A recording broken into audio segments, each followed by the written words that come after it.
Hi అండి, welcome back to my channel మా ఇంటి అభిరుచి. ఈ రోజైతే నేను ఒక అన్బాక్సింగ్ వీడియోతో మీ ముందుకైతే వచ్చేసానండి. ఈ రోజు మనకి మళ్ళీ ఇండస్ వ్యాలీ నుంచి అయితే ఒక బాక్స్ అయితే పంపించారు. ఇంకా మరి ఈ బాక్స్లో ఏముందా అని చెప్పేసి నాకైతే చాలా ఆతృతగా ఉంది. మరి ఈ బాక్స్లో ఏముందని చెప్పేసి మీరు కూడా రండి చూద్దురు కానీ. ఇంకా ఆల్రెడీ నేను మన ఛానల్లో ఇండస్ వ్యాలీలో వచ్చేసి కుక్కరు ఇంకా పుట్టు మేకర్ తీసుకున్నాను కదండి. ఇప్పుడైతే మళ్ళీ మనకి ప్రొడక్ట్స్ అయితే పంపించారనమాట. ఏముందని చెప్పేసి నాకు కూడా ఒకటే ఆశగా అయితే ఉంది. ఇంకా నేను ఏ అడ్రస్ ఇచ్చినా మా షాప్ అడ్రస్ ఇస్తాను, దేనికి ఇచ్చినా కానీ ప్రమోషన్స్కి. సో అందుకని చెప్పేసి మా షాప్కే వచ్చిందనమాట. ఇంకా నైట్గా అయితే మా ఆయన అయితే తీసుకొచ్చేసారు. నేనైతే ఓపెన్ చేస్తున్నాను. ఓపెన్ వీడియో అనేది ఖచ్చితంగా ఉండాలండి, అందుకని చెప్పేసి ముందే ఓపెన్ అనేది చేసేస్తాము. ఇంకా ఓపెన్ చేసిన వెంటనే మనకి ఈ విధంగా థ్యాంక్ యూ కార్డ్ అయితే వచ్చింది. బిల్ డీటెయిల్స్ కూడా ఉంటాయి ఖచ్చితంగా. ఇంకా దాన్ని ఎలాగ ఉపయోగించాలని చెప్పేసి పేపర్ కూడా ఉంటుందండి. అంతేకాకుండా ఇంకా వాళ్ళ దగ్గర ఏమేమి ప్రోడక్ట్లు ఉన్నాయని కూడా ఉంటుందన్నమాట. ఇంక ఇక్కడ నేనైతే కొంచెం ఫాస్ట్ ఫార్వర్డ్లోనే పెట్టాను, ఎందుకంటే అసలు చాలా ప్యాకింగ్లు వేసారండి. చాలా సేఫ్టీగా అయితే మనకి ఇది ఇవ్వడం అయితే జరిగిందండి. వీళ్ళ దగ్గర ప్రోడక్ట్ ఏదైనా బెస్ట్గానే ఉంటుందన్నమాట. దీంట్లో వచ్చేసి ఎటువంటి కెమికల్ కోటింగ్ అయితే ముఖ్యంగా ఉండదండి. నేను ఆల్రెడీ వీళ్ళ దగ్గర స్టీల్ కుక్కర్ ఇంకా పుట్టు మేకర్ తీసుకున్నానని చెప్పాను కదా. ఇంకా స్టీల్ కుక్కర్ అయితే చాలా చాలా బాగుందనమాట. మీరు ఒకవేళ స్టీల్ కుక్కర్లు తీసుకోవాలంటే కనుక లింకు నేను ఈ వీడియోలో డిస్క్రిప్షన్లో ఇస్తాను, చూడండి. ఇంకా మనకి ఏం పంపించారంటే ఐరన్ వాక్ అయితే పంపించారు. ఫ్రైడ్ రైస్ లాంటివి చేయడానికి ఈ ఐరన్ వాక్ అనేది ఉపయోగిస్తారు. ఈ చైనాస్ డిషెస్ ఉంటాయి కదా, దానికైతే ఉపయోగిస్తారనమాట. మంచూరియన్ కానివ్వండి, అటువంటి చేయడానికి చాలా బాగా ఉపయోగపడుతుంది. చాలా పెద్దగానే ఉంది సైజ్ అయితేను, బిగ్ సైజ్ ఇచ్చారు. ఇంకా దీంట్లో నాకు బాగా నచ్చింది ఏంటంటే హ్యాండిల్ వచ్చేసి ప్యూర్ స్టెయిన్లెస్ స్టీల్ అయితే ఇచ్చారండి. గ్రిప్కి పట్టుకునేలాగా, అంటే పట్టుకుంటే జారిపోకుండా ఉండడం కోసం అని చెప్పేసి వాళ్ళు సిలికాన్ హ్యాండిల్ అయితే ఇచ్చారనమాట. అది పట్టుకోవడం వల్ల ఏంటంటే మనకి చెయ్యి కాలే అవకాశం ఖచ్చితంగా ఉండదు, అంతేకాకుండా జారిపోయే అవకాశం కూడా ఉండదు అనమాట. ఇంకా తర్వాత చూసారంటే అట్ల పేనం అయితే ఓపెన్ చేస్తున్నారు మా హస్బెండ్. నాకు కంగారులోను ఓపెన్ చేయడం లేట్ అయిపోతూ ఉందన్నమాట. కానీ ప్యాకింగ్ కరెక్ట్గా వచ్చిందా లేదా అని చెప్పేసి వాళ్ళకి వీడియో పంపించాలి కాబట్టి ప్రతిదీ అయితే వీడియో అయితే తీసామండి. వీళ్ళ దగ్గర అయితే చాలా ప్రొడక్ట్స్ ఉన్నాయండి. మీరు ఏ ప్రొడక్ట్ తీసుకున్నా వాళ్ళు ఇచ్చే డిస్కౌంట్తో పాటు మీరు నాకు ఓపెన్ కోడ్ కనుక ఉపయోగించారంటే కనుక మీకు ఇంకా 12% డిస్కౌంట్ అనేది ఖచ్చితంగా ఉంటుందండి. నేను చాలా వరకు హెల్దీ కుక్వేర్కి అయితే మారిపోయాను అనమాట. మీరు కూడా చాలా రకాల హెల్దీ కుక్వేర్ అయితే దీంట్లో ఉంది కాబట్టి మీకు ఇష్టమైనది అయితే తీసుకోవచ్చు. ఇంకా రెండోది మనకి ఏమి ఇచ్చారంటే అట్ల ప్యానం ఇచ్చారనమాట. ఇది కూడా సేమ్ ఎలా ఉందంటే స్టీల్ హ్యాండిల్ ఉంది, దానికి మంచి సిలికాన్ గ్రిప్ అయితే ఇచ్చారనమాట. ఇది కూడా మంచి వెయిట్ అండి. రెండు కలిపి నాకు తెలిసి 2.5 కేజీల పైన అయితే ఉందన్నమాట. నాకైతే భలే నచ్చాయి. ఇంక ఈ రోజైతే నేను ఈ ఐరన్ వాక్లో అయితే రెసిపీ అయితే చేయబోతున్నాను. ఇంకొక విషయం ఏంటంటే వీళ్ళ దగ్గర ఐరన్ వచ్చేసి చాలా బాగుంటుందన్నమాట. సీజనింగ్ చేసి ఇస్తారు. సో అందుకని చెప్పేసి మనం ఎక్కువగా కష్టపడాల్సిన అవసరం ఏమి ఉండదన్నమాట. ఐరన్ కానివ్వండి, క్యాస్ట్ ఐరన్ కానివ్వండి, ఫుల్గా అయితే సీజనింగ్ చేసి ఇస్తారు. ఎటువంటి కెమికల్ కోటింగ్స్ అయితే ఉపయోగించరు అనమాట. చాలా చాలా బాగుంటాయి వీళ్ళ దగ్గర. నేను ఒక విషయం చెప్దాం అనుకుంటున్నానండి. నాకు ప్రమోషన్స్కి ఏదొచ్చినా నాకు ఊరికనే ఇచ్చారంటే కనుక నేను ఇచ్చారనే చెప్తాను. నేను ఏ వీడియోలోనూ నేను కొన్నాను, నేను తీసుకున్నానని చెప్పను. ఎందుకంటే వాళ్ళు నాకు ప్రమోషన్కే ఇచ్చారు కాబట్టి నేను ఆ విధంగా చెప్తానమాట.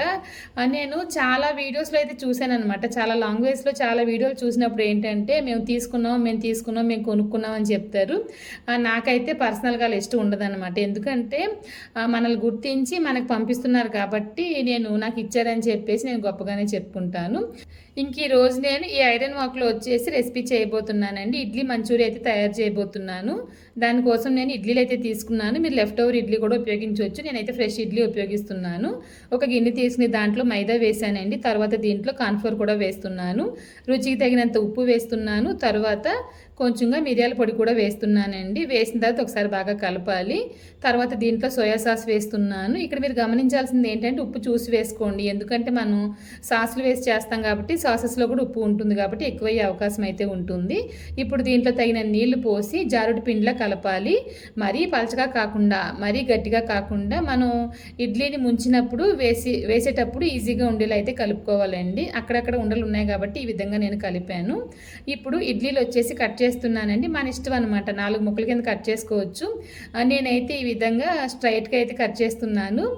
నాకు ఇక్కడ నేను గమనించింది ఏంటంటే, ఈ విధంగా కట్ చేసినప్పుడు ఇడ్లీలు వచ్చేసి మంచి డిజైన్లో అయితే వచ్చిందనమాట. ఇప్పుడు లీఫ్ డిజైన్ ఉంటుంది కదా, ఆ విధంగా అయితే వచ్చాయి. నేను ఇడ్లీలు వచ్చేసి రెసిపీ కోసం అని చెప్పేసి ఫ్రెష్గా వేసానండి. ఇక్కడ తమిళనాడులో ఉపయోగించే పిండి ఏంటంటే దోశలకి ఇడ్లీకి ఒకేలా ఉంటుంది కదా, అందుకని చెప్పేసి రవ్వ ఇడ్లీ అయితే కాదు, ఇది పిండి ఇడ్లీనే.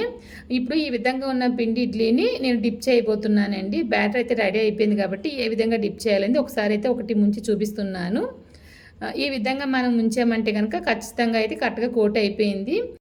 ఇంకా నేను ద ఇండస్ వ్యాలీ వారు పంపించిన ఐరన్ వాక్ అయితే పెట్టానండి. పెట్టిన తర్వాత దాంట్లో ఆయిల్ వేస్తున్నాను. ఆయిల్ వేసిన తర్వాత ముందైతే నేను ఒకవేళ అంటుకుంటుందా ఏంటా డౌట్లో అని చెప్పేసి నేను ఒక 3 ఇడ్లీ పీసెస్ అయితే పిండిలో డిప్ చేసి వేసానండి. అస్సలు అంటుకోలేదనమాట, బాగా వచ్చాయి. సో అందుకని చెప్పేసి వెంటనే నేను 2 బ్యాచ్ల కింద అయితే వేసేసాను. వేసిన తర్వాత మీడియం మంటలో పెట్టి బాగా ఫ్రై చేయాలండి. ఇవి మంచి క్రిస్పీగా ఉంటాయన్నమాట. ఇలా వేపినప్పుడు ఏంటంటే మనం మంచూరియా తయారు చేసిన తర్వాత కూడా చాలా బాగుంటుందన్నమాట. పిల్లలకి వచ్చేసి లంచ్ బాక్స్కి ఇది పెట్టించారంటే చాలా ఇష్టంగా తింటారు. చాలామంది ఇడ్లీలా అని చెప్పేసి బోర్ కొడుతూ ఉంటుంది కదా, చాలా వరకు మా ఇంట్లో ఇడ్లీనే రెసిపీగా ఉంటుంది. ఇడ్లీ ఇష్టం లేకపోయినా ఎందుకు ఇష్టంగా తింటారంటే నేను తయారు చేసే సైడ్ డిష్ల వల్ల చాలా ఇష్టంగా తింటారండి. ఇంక ఇక్కడ మీరు చూసారంటే ఇడ్లీలు అయితే బాగా ఫ్రై అయ్యాయి కదా, ఇప్పుడు దీన్ని నేను ఒక ప్లేట్లోకి అయితే తీసేస్తున్నాను. మీరు కావాలనుకుంటే కనుక కోటింగ్ అంతా ఏమీ లేకుండా కూడా మీరు నేరుగా ఇడ్లీలు ఫ్రై చేయొచ్చు, కానీ ఈ విధంగా చేసినప్పుడే ఇడ్లీ మంచూరియా టేస్ట్ బాగుంటుందండి. సో అందుకని చెప్పేసి నేను ఈ విధంగా అయితే చేశాను. ఇంక ఇక్కడ చూసారంటే మొత్తం ఇడ్లీలు అంతా ఫ్రై చేసేసి నేను ఒక ప్లేట్లోకి అయితే తీసేస్తున్నానండి. ఇంకా సెకండ్ బ్యాచ్ కూడా వేశాను కదా, నేను ఒక 10 ఇడ్లీ అనుకుంటా తీసుకున్నాను, బహుశా లెక్క పెట్టలేదు నేను. కరెక్ట్గా ఒక 4గురికి అయితే సరిపోయింది. ఇంకా ఆయిల్ అంతా వేరే దాంట్లో తీసేసి దీంట్లో కొంచెంగా ఆయిల్ ఉంచానండి. ఇప్పుడు దీంట్లో నేను సన్నగా తరిగిన వెల్లుల్లిపాయ ముక్కలు వేసాను, తర్వాత పచ్చిమిర్చి వేస్తున్నాను, తర్వాత ఉల్లిపాయ ముక్కలు సన్నగా తరిగి వేస్తున్నాను. మీరు కావాలనుకుంటే కనుక క్యూబ్స్ కింద కూడా కట్ చేసి వేయచ్చు. పిల్లలకి ఇచ్చినప్పుడు ఏంటంటే తీసి పెడతారనమాట. సో అందుకని చెప్పేసి నేను సన్నగా తరిగి వేశాను. మళ్ళీ సన్నగా తరిగిన క్యాప్సికమ్ కూడా వేసానండి. రుచికి తగినంత ఉప్పు వేసి హై ఫ్లేమ్లో పెట్టి ఈ విధంగా ఫ్రై చేయాలండి. ఈ వాక్కి ఇచ్చిన హ్యాండ్లు చాలా బాగుందనమాట. ఆ సిలికాన్ గ్రిప్ ఇవ్వడం వల్ల ఏంటంటే అస్సలు వేడనేది చేతికి తగలడం లేదు. ఇలా పట్టుకుని చేయడానికి చాలా అయితే బాగుంది, నాకైతే చాలా వీలుగా ఉందనిపించింది. ఇప్పుడు ఉల్లిపాయ ముక్కలు వేగిన తర్వాత నేను సోయా సాస్ వేసాను, ఇంకా టమాటో సాస్ వేస్తున్నానండి. నేను రెడ్ చిల్లీ సాస్ వేస్తాను, వెనిగర్ వేస్తాను. ప్రస్తుతానికైతే ఇంట్లో ఇవే ఉన్నాయని చెప్పేసి దీంతో అయితే రెసిపీ అయితే నేను చేసేసాను, వేరే ఏమీ వేయలేదనమాట. మీ దగ్గర వచ్చేసి రెడ్ చిల్లీ సాసు వెనిగర్ ఉంటే కనుక అవి కూడా వేసుకోండి. సాసులు వేసి బాగా వేపిన తర్వాత మనం పిండి కలిపాం కదా, ఆ గిన్నెలో కొంచెంగా వాటర్ పోసి ఇందులో అయితే వేస్తున్నాను.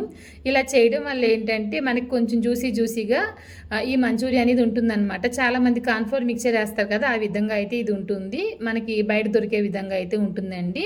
మనం ఆ వాటర్ వేసిన వెంటనే చిక్కబడడం అయితే స్టార్ట్ అవుతుందన్నమాట. ఇప్పుడు ఫ్రై చేసి ఉంచిన ఇడ్లీ ముక్కలు వేసేసానండి, ఒకసారి కలిపాను. తర్వాత దీంట్లో నేను సోయా సాస్ వేసాను, కొంచెంగా మిరియాల పొడి కూడా వేసానండి. దీంట్లో స్ప్రింగ్ ఆనియన్స్ ఉంటే చాలా బాగుంటుంది. ప్రస్తుతానికైతే లేవని చెప్పేసి నేనైతే వేయలేదు. అన్నీ కలిపి ఒక 2-3 నిమిషాలు బాగా ఫ్రై చేయండి, అంతేనండి. ఎంతో టేస్టీగా ఉండే ఇడ్లీ మంచూరియా అయితే తయారైపోయింది. మీరు కూడా ఒకసారి ట్రై చేయండి, చాలా బాగుంటుంది టేస్ట్ అయితేను. నాకైతే ఈ ఐరన్ వాక్లో చేయడం బాగా నచ్చిందండి. మన ఛానల్లో ఖచ్చితంగా లంచ్ బాక్స్ రెసిపీస్ ఇకపైన దీంట్లోనే చేస్తాను. నాకు చేయడానికి చాలా వీలుగా అయితే ఉందండి. మీరు కూడా ఒకసారి ట్రై చేయండి రెసిపీని. ఇంకా మీకు ఈ ప్రోడక్ట్ కావాలనుకున్నా, వేరే ఏ ప్రోడక్ట్ కావాలనుకున్నా స్క్రీన్ పైన నెంబర్ కనిపిస్తుంది కదా, నా కూపన్ కోడ్ అది ఉపయోగించారంటే కనుక ఇండస్ వ్యాలీ వాళ్ళు ఇచ్చే డిస్కౌంట్తో పాటు నా కూపన్ కోడ్ ద్వారా మీకు ఇంకా 12% డిస్కౌంట్ అనేది ఖచ్చితంగా ఉంటుందండి. మరి మీరు కూడా మర్చిపోకుండా హెల్దీ కుక్వేర్కి అయితే మారిపోండి. ఈ వీడియో కనుక మీకు నచ్చినట్లయితే లైక్ చేయండి, షేర్ చేయండి. మీరు ఇంకా మన ఛానల్ని సబ్స్క్రైబ్ చేయలేదంటే కనుక మర్చిపోకుండా మైండ్ ఎవ్రీ ఛానల్ని సబ్స్క్రైబ్ చేయండి. అంతేకాకుండా మీకు ఇష్టమైన రెసిపీ ఏంటని చెప్పేసి నన్ను కమెంట్లో అడిగారంటే కనుక ఖచ్చితంగా వీడియో పోస్ట్ చేస్తాను. ఇంకొక వీడియోలో మళ్ళీ కలుద్దాం. Thank you.